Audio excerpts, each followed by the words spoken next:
Hi, to turn on voice-to-text feature on Samsung Galaxy S25, firstly just find an open app in which you can use your keyboard.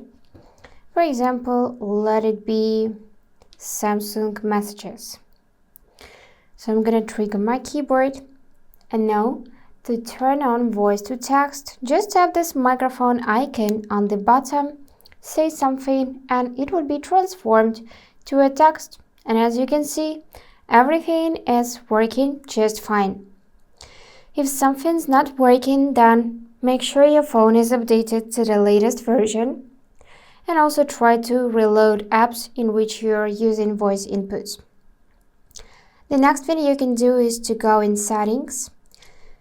Here choose General Management, then tap Samsung Keyboard Settings, and here you need to find voice input and make sure that you set either Google Voice Input or Samsung Voice Input. And that's it for today.